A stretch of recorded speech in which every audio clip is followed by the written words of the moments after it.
Hello student, knowledge account YouTube চ্যানেলে তোমাদের প্রত্যেককে স্বাগত জানাই। তোমরা আমাদের অ্যাপ প্লে স্টোর থেকে ডাউনলোড করে নিতে পারো। আমাদের অ্যাপের নাম হচ্ছে নলেজ অ্যাকাউন্ট অফিসিয়াল। তো এই অ্যাপ তোমরা প্লে স্টোর থেকে ডাউনলোড করে নিতে পারো। আর আমাদের যে মান্থলি কারেন্ট অ্যাফেয়ার্সের ম্যাগাজিন আছে, ডিসেম্বরের অলরেডি প্রকাশ হয়ে গেছে, তোমরা পারচেস করে নিতে পারো। আর এই অ্যাপ তোমরা অবশ্যই ডাউনলোড করে নেবে। চলো আজকের ফার্স্ট কোশ্চেনে চলে যাই। আমি প্রতিদিন জিকের প্র্যাকটিস সেশনের ক্লাস নিয়ে আসছি সোম থেকে শুক্র। তো দেখো ফার্স্ট কোশ্চেনে কি বলছে, রানা প্রতাপের রাজপুত রাজবংশ ছিল। রানা প্রতাপের রাজপুত রাজবংশ ছিল সিসোদিয়া। সিসোদিয়া হয়ে যাচ্ছে আমাদের রাইট অ্যান্সার।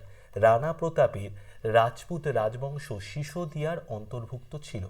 রানা প্রতাপ সিংহ ইনি কোথাকার রাজা ছিলেন? মেবারের রাজপুত সঙ্গের হিন্দু মহারাজা ছিলেন। ঠিক আছে, এখন যেটা উত্তর পশ্চিম ভারত এবং পূর্ব পাকিস্তানে রয়েছে। ঠিক আছে, তিনি মেবারের রাজবংশের সিসোদিয়ার অন্তর্ভুক্ত। চলো সেকেন্ড কোশ্চেনে চলে যাই। সূর্য থেকে পৃথিবীতে তাপ সঞ্চালনের হেতু, তো তাপ সঞ্চালন যে তিনটে পদ্ধতিতে হয়, পরিবহন, পরিচলন, বিকিরণ, সূর্য থেকে যে পৃথিবীতে আসে কোন পদ্ধতিতে আসে? তো বিকিরণ পদ্ধতিতে কিন্তু আসে। যে পদ্ধতিতে তাপ জড় মাধ্যমের সাহায্য ছাড়াই তড়িৎচুম্বক তরঙ্গের আকারে উষ্ণ বস্তু থেকে শীতল বস্তুতে সঞ্চালিত হয় তাকে বিকিরণ বলে। ঠিক আছে, তো এই বিকিরণ পদ্ধতিতে কিন্তু কোনো রকম জড় মাধ্যমের দরকার হয় না। বিকিরণ পদ্ধতিতেই কিন্তু সূর্য থেকে পৃথিবীতে তাপ আসে। চলো নেক্সট কোশ্চেনে চলে যাই। আনা কারেনিনা নামক বিখ্যাত বইটির লেখককে? আনা কারেনিনা নামক বিখ্যাত বইটির লেখক হচ্ছে লিও টলস্টয়। আনা কারেনিনা নামক বিখ্যাত বইটির লেখক হচ্ছেন লিও টলস্টয়। আনা কারেনিনা একটি উপন্যাস যা লিও টলস্টয় লিখেছিলেন। লিও টলস্টয় ছিলেন একজন রাশিয়ান লেখক এবং এই বইটি হচ্ছে, আনা কারেনিনা বইটি হচ্ছে লিও টলস্টয়ের একটি অন্যতম সেরা বই। ঠিক আছে, এই বইটি কত সালে প্রকাশ হয়েছিল? 1878 সালে কিন্তু এই বইটি প্রকাশ হয়েছিল। মনে থাকবে 1878 সালে প্রকাশ হয়েছিল। আর আনা কারেনিনা এই উপন্যাসটি লিখেছেন লিও টলস্টয়। চলো নেক্সট কোশ্চেন দেখি। ম্যানগ্রোভের বন দেখতে পাওয়া যায় কোথায়? দেখতে পাওয়া যায় আমরা সবাই জানি সুন্দরবনে আমরা ম্যানগ্রোভের বন দেখি, তাই না? ম্যানগ্রোভ অরণ্য। এই বনভূমির সৃষ্টিতে জোয়ার ভাটার প্রত্যক্ষ একটা প্রভাব আছে। পৃথিবীর সমগ্র ম্যানগ্রোভ বনের 43% কোথায় আছে? ইন্দোনেশিয়া, ব্রাজিল, অস্ট্রেলিয়া, নাইজারে 43% ম্যানগ্রোভ বন কিন্তু, ম্যানগ্রোভ অরণ্য কিন্তু এই জায়গাগুলোতে আছে পৃথিবীর। Indonesia, Brazil, Australia, Niger. বাংলাদেশে অবস্থিত সুন্দরবন পৃথিবীর একক বৃহত্তম ম্যানগ্রোভ বন, যা ইউনেস্কো ঘোষিত করেছে ওয়ার্ল্ড হেরিটেজ সাইট হিসেবে। ঠিক আছে, ইউনেস্কো সুন্দরবনকে ওয়ার্ল্ড হেরিটেজ সাইট হিসেবে ঘোষণা করেছে। চলো নেক্সট কোশ্চেনে চলে যাই। আনন্দ মঠের রচয়িতা কে? তো আনন্দ মঠের রচয়িতা, আনন্দমঠ একটা উপন্যাস সন্ন্যাসী বিদ্রোহের প্রেক্ষাপটে লেখা। তো আনন্দ মঠের রচয়িতা হলেন বঙ্কিমচন্দ্র। 5-এর সি হয়ে যাবে আমাদের কারেক্ট অ্যান্সার। বঙ্কিমচন্দ্র আনন্দমঠ উপন্যাস রচনা করেছে। ঠিক আছে, আনন্দমঠ 19 শতাব্দীর ঔপন্যাসিক বঙ্কিমচন্দ্র চট্টোপাধ্যায় রচনা করেছেন। এটি একটি বাংলা উপন্যাস। আর বললাম সন্ন্যাসী বিদ্রোহের প্রেক্ষাপটে কিন্তু লেখা। ঠিক আছে, সন্ন্যাসী বিদ্রোহের প্রেক্ষাপটে লেখা।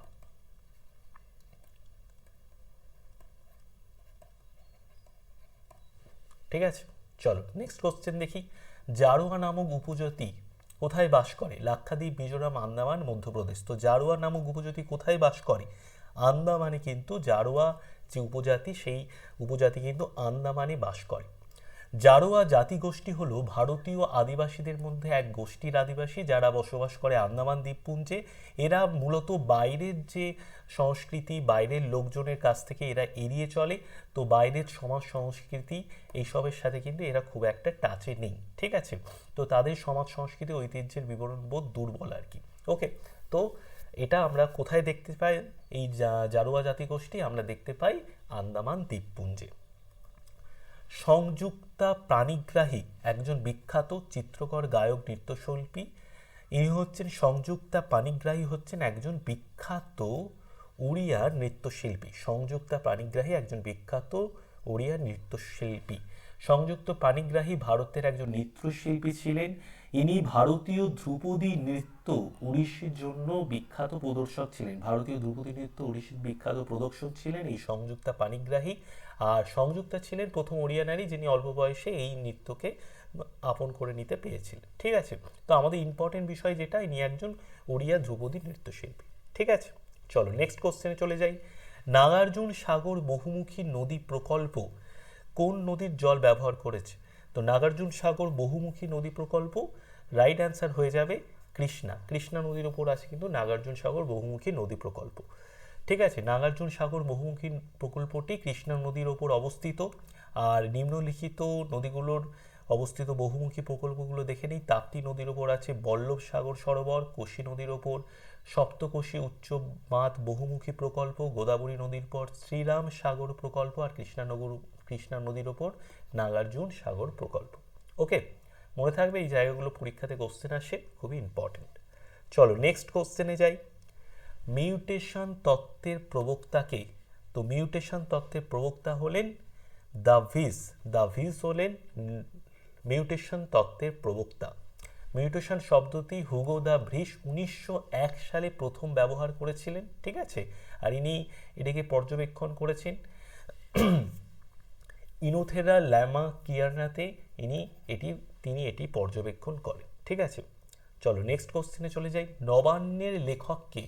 নবান্ন এটি একটি নাটক। ঠিক আছে, নবান্ন নাটকটা দুর্ভিক্ষের প্রেক্ষাপটে লেখা। তো নবান্ন নাটকের লেখক হলেন বিজন ভট্টাচার্য। বিজন ভট্টাচার্য হলেন নবান্ন নাটকের লেখক। এটি কত সালের লেখা হয়েছিল? 1944 সালে লেখা। এটি একটি বাংলা নাটক, বিজন ভট্টাচার্য লিখেছিলেন। ঠিক আছে, এই নবান্ন নাটকটিকে। আইহোল প্রশস্তি কে রচনা করেন? আইহোল প্রশস্তি কে রচনা করেন? রবি কীর্তি আইহোল প্রশস্তি রচনা করেন। তো অপশান বি হয়ে যাবে আমাদের রাইট অ্যান্সার। আইহোল প্রশস্তি ভারতের কর্ণাটকে আইহোলে মেগতি জৈন মন্দিরের 19 লাইনের একটি সংস্কৃত শিলালিপি। ঠিক আছে, এটি রচনা করেছিলেন রবি কীর্তি। ঠিক আছে, তাহলে এটা হচ্ছে ভারতের কর্ণাটকের আইহোলে মেগুতি জৈন মন্দিরের 19 লাইনের একটি সংস্কৃত শিলালিপি, যা আইহোল প্রশস্তি নামে পরিচিত। এটি রচনা করেছেন রবি কীর্তি। চলো নেক্সট কোশ্চেনে চলে যাই। সংবিধান সভার সভাপতি কে ছিলেন? সংবিধান সভার সভাপতি ছিলেন বি আর আম্বেদকর। বি আর আম্বেদকর ছিলেন সংবিধান সভার সভাপতি। বি আর আম্বেদকর সংবিধানের খসড়া কমিটির সভাপতি ছিলেন। খসড়া কমিটি 1947 সালের 29শে আগস্ট গঠন করা হয়। আর এই কমিটিকে নির্দেশ দেওয়া হয়েছিল ভারতের খসড়া সংবিধান প্রস্তুত করার দায়িত্ব দেওয়া হয়েছিল এই খসড়া কমিটির। আর কবে হয়েছিল সংবিধান প্রস্তুত?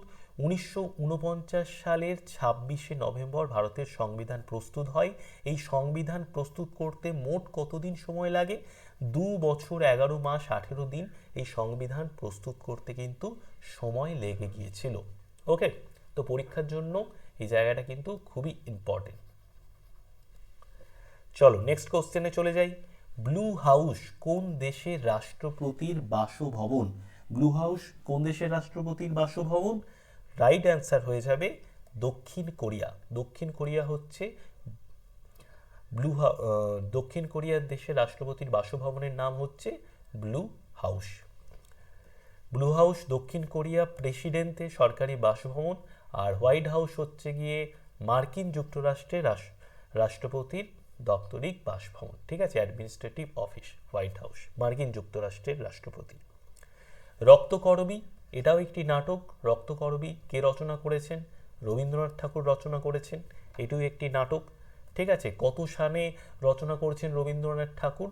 রবীন্দ্রনাথ ঠাকুর রচনা করেছেন বাংলা 1330 সনে। ঠিক আছে, বাংলা 1330 সনে উনি এই নাটকটিকে রচনা করেছেন। একটু ডিটেলসটা দেখে নিই। রক্তকরবী রবীন্দ্রনাথ ঠাকুরের একটি রূপক সাংকেতিক নাটক। মানুষের প্রবল লোভ কিভাবে জীবনের সমস্ত সৌন্দর্য স্বাভাবিকতাকে অস্বীকার করে মানুষকে নিছক যন্ত্রে পরিণত করে, তার বিরুদ্ধে মানুষের প্রতিবাদ নিয়ে কিন্তু এই নাটকটা রবীন্দ্রনাথ রচনা করেছে। ঠিক আছে, ঠিক আছে, তো যন্ত্রের বিরুদ্ধে প্রতিবাদ কিন্তু এই নাটকের একটা মূল দিক। বিধবা বিবাহ আইন কোন বৎসর পাশ করা হয়? বিধবা বিবাহ আইন কোন বৎসর পাশ করা হয়? 1856 খ্রিস্টাব্দে বিধবা বিবাহ আইন পাশ করা হয়। 1856 সালে 16ই জুলাই হিন্দু বিধবা পুনর্বিবাহ আইন পাশ হয়। এটি ইস্ট ইন্ডিয়া কোম্পানির শাসনের অধীনে ভারতের সমস্ত বিচার ব্যবস্থায় বিধবাদের পুনর্বিবাহকে বৈধ করা হয়। আর লর্ড ডালহৌসি দ্বারা প্রস্তুত করা হয়েছিল এটা 1857 সালের ভারতের মহাবিদ্রোহের আগে লর্ড ক্যানিং এটি পাশ করেন। ঠিক আছে, চলো নেক্সট কোশ্চেনে চলে যাই। জিইউআই এর পুরো নাম কি? জিইউআই এর পুরো নাম হচ্ছে গ্রাফিক্যাল ইউজার ইন্টারফেস। জিইউআই এর পুরো নাম হচ্ছে graphical user interface. Graphical user interface হচ্ছে জিইউআই এর পুরো নাম। চলো নেক্সট কোশ্চেন দেখি। একটি গ্রাফিক্যাল ইউজার ইন্টারফেস বা চিত্রভিত্তিক, এটা হচ্ছে ওই গ্রাফিক্যাল ইউজার ইন্টারফেসের জিইউআই এর পুরো নাম হচ্ছে গ্রাফিক্যাল ইউজার ইন্টারফেস। গডফাদারের লেখককে? অপশন সি মারিও পুজো হয়ে যাচ্ছে গডফাদারের লেখক। গডফাদার এই বইটির ইটালীয় মার্কিন লেখক এই মারিও পুজো। এটি একটি অপরাধমূলক উপন্যাস। কত সালে লিখে প্রকাশিত হয়েছিল? 1969 কিন্তু এই উপন্যাসটি প্রকাশিত হয় 1969। তো যেটা ইম্পর্টেন্ট সেটা হচ্ছে গডফাদারের লেখকের নামটা জেনে রাখতে হবে, মারিও পুজো। ঠিক আছে, ইনি একজন ইতালীয় মার্কিন লেখক। চলো, রাশিয়ার মুদ্রার নাম কি? রাশিয়ার মুদ্রার নাম আমরা প্রায় সবাই প্রত্যেকে জানি। রাশিয়ার মুদ্রার নাম হচ্ছে রুবেল। রুবেল হলো রাশিয়ার মুদ্রার নাম। ওকে, রাশিয়ার মুদ্রার নাম রুবেল। পৃথিবীতে কোথায় প্রথম অলিম্পিক গেমসের আসর বসেছিল? পৃথিবীর কোথায় প্রথম অলিম্পিক গেমসের আসর বসেছিল? গ্রিসের অ্যাথেন্সে। ঠিক আছে, গ্রিসে 1896 সালে গ্রিসের অ্যাথেন্সে প্রথম আধুনিক অলিম্পিক অনুষ্ঠিত হয়েছিল। এই কোশ্চেনটা কিন্তু এই বছরের জন্য খুব খুব খুব ইম্পর্টেন্ট। যে আপকামিং যে পরীক্ষাগুলো আসছে সেই পরীক্ষাগুলোর জন্য কিন্তু এই কোশ্চেনটা খুবই ইম্পর্টেন্ট। 1896 সালে গ্রিসের অ্যাথেন্সে প্রথম আধুনিক অলিম্পিক অনুষ্ঠিত হয়েছিল। প্রতি 4 বছর অন্তর অলিম্পিক গেমস অনুষ্ঠিত হয়। আর 2024 সালে কোথায় আয়োজিত হবে? প্যারিস। ঠিক আছে, আর অ্যাথেন্স কি? অ্যাথেন্স হচ্ছে গ্রিসের রাজধানী। ঠিক আছে, গ্রিসের রাজধানী হচ্ছে অ্যাথেন্স। চলো নেক্সট কোশ্চেন দেখি। ভারতের রুর বলা হয় কাকে? কাকে ভারতের রুর বলা হয়? দুর্গাপুরকে। ঠিক আছে, দুর্গাপুরকে ভারতের রুর বলা হয়। দুর্গাপুরকে ভারতের রুর বলে। কে ঘোষণা করেন করো অথবা মরো, করেঙ্গে ইয়া মারেঙ্গে? কে ঘোষণা করেন? গান্ধীজি। মহাত্মা গান্ধী ঘোষণা করেন করেঙ্গে ইয়া মারেঙ্গে। গান্ধীজি গোয়ালিকা ট্যাঙ্ক ময়দানে প্রদত্ত তার বক্তৃতায় করো অথবা মরোর ডাক দিয়েছিলেন, যা এখন আগস্ট ক্রান্তি ময়দান নামে পরিচিত। ঠিক আছে, তো কোন ময়দানের বক্তৃতায় বলেছেন? গোয়ালিয়া ট্যাঙ্ক ময়দানের বক্তৃতায় উনি বলেছিলেন করেঙ্গে ইয়া মারেঙ্গে। ঠিক আছে, যেটার এখন নাম হচ্ছে আগস্ট ক্রান্তি ময়দান। চলো, বেতোয়া কার উপনদী? বেতোয়া কার উপনদী? গঙ্গা, যমুনা, সোন। তো বেতোয়ার হচ্ছে যমুনার উপনদী। যমুনার উপনদী হচ্ছে বেতোয়া। বেতোয়া বা বেত্রবতী উত্তর ভারতের একটি নদী এবং যমুনার একটি উপনদী। ঠিক আছে, তো যমুনার একটি উপনদী হচ্ছে বেতোয়া। নেক্সট কোশ্চেনে চলে যাই। আলেকজান্ডারের আক্রমণের সময় মগধের সম্রাট কে ছিলেন? এই কোশ্চেনটা জাস্ট 1-2 দিন আগেই তোমাদেরকে করিয়েছি। আলেকজান্ডার যখন আক্রমণ করেন তখন মগধের সম্রাট ছিলেন ধননন্দ। 23 ডি হয়ে যাবে আমাদের রাইট অ্যান্সার। আলেকজান্ডার যখন আক্রমণ করেন তখন মগধের সম্রাট ছিলেন ধননন্দ। আলেকজান্ডার খ্রিস্টপূর্ব 327 অব্দের মে মাসে ভারত আক্রমণ করেছিলেন। তো কবে ভারত আক্রমণ করেছিলেন? খ্রিস্টপূর্ব, ঠিক আছে, 327 অব্দের মে মাসে। আর তখন মগধের সম্রাট ছিলেন নন্দ বংশের শেষ রাজা ধননন্দ। তিনি মোট কত মাস ভারতে ছিলেন? তিনি মোট 19 মাস ভারতে ছিলেন। ঠিক আছে, আর তিনি যখন আক্রমণ করেছিলেন তখন মগধের সম্রাট ছিল নন্দবংশের শেষ রাজা ধননন্দ। সাতপুরা স্তূপ পর্বত, ভঙ্গিল পর্বত, আগ্নেয় পর্বত, অবশিষ্ট পর্বত। তো সাতপুরা কি? সাতপুরা হচ্ছে একটি স্তূপ পর্বত। সাতপুরা হলো স্তূপ পর্বতের উদাহরণ। সাতপুরা পর্বতশ্রেণী স্তূপ পর্বতের একটি উদাহরণ। যখন স্তূপ পর্বত কিভাবে সৃষ্টি হয়? যখন টান বা সংকোচনের কারণে পৃথিবীর ভূত্বকে ফাটল ঘটে, তখন যদি দেখা যায় তখন স্তূপ পর্বতের সৃষ্টি হয়। মানুষের দেহের স্বাভাবিক উষ্ণতা হয়ে গেছে, এটা উষ্ণতা হবে। মানুষের দেহের স্বাভাবিক উষ্ণতা 98.4 ডিগ্রি ফারেনহাইট। ফারেনহাইট স্কেলে মানুষের দেহের স্বাভাবিক উষ্ণতা হচ্ছে 98.4 ডিগ্রি ফারেনহাইট। সেন্টিগ্রেড স্কেলে এটার মান কি হবে? তো সেন্টিগ্রেড স্কেলে মানুষের দেহের স্বাভাবিক উষ্ণতা কত? 36.89 ডিগ্রি সেন্টিগ্রেড। 36.89 ডিগ্রি সেন্টিগ্রেড হচ্ছে মানুষের দেহের স্বাভাবিক উষ্ণতা সেন্টিগ্রেড স্কেলে। চলো নেক্সট কোশ্চেন দেখি। আর্য সমাজের প্রতিষ্ঠাতা কে? আর্য সমাজের প্রতিষ্ঠাতা হলেন দয়ানন্দ সরস্বতী। দয়ানন্দ সরস্বতী হলেন আর্য সমাজের প্রতিষ্ঠাতা। আর্য সমাজের প্রতিষ্ঠাতা দয়ানন্দ সরস্বতী। 1875 সালে 10ই এপ্রিল দয়ানন্দ সরস্বতী কোথায় আর্য সমাজের প্রতিষ্ঠা করেন? বোম্বেতে। বোম্বেতে 1875 সালের 10ই এপ্রিল দয়ানন্দ সরস্বতী আর্য সমাজের প্রতিষ্ঠা করেন। চলো আজকে লাস্ট কোশ্চেন। মিরাট ষড়যন্ত্র মামলা শুরু হয়েছিল কবে? মিরাট ষড়যন্ত্র মামলা শুরু হয় 1929, 34, 42, 31। তো মিরাট ষড়যন্ত্র মামলা শুরু হয়েছিল 1929 সালে। কোন মাসে মিরাট ষড়যন্ত্র মামলা শুরু হয়? মার্চ মাসে। মার্চ মাসে মিরাট ষড়যন্ত্র মামলা কিন্তু শুরু হয়েছিল 1929 সালের মার্চ মাসে। চলো আজকে এতদূর অবধি ক্লাস। আজকে বেশি কোশ্চেন করালাম না, ঠিক আছে? পরের দিন থেকে তোমাদের জন্য 30টা করে প্রত্যেক সোম থেকে শুক্র আমি 30টা করে কোশ্চেন নিয়ে আসবো পরের সোমবার থেকে, ঠিক আছে? চলো বেস্ট অফ লাক, ভালো করে পড়াশুনো করো আর জীবনে এগিয়ে যাও।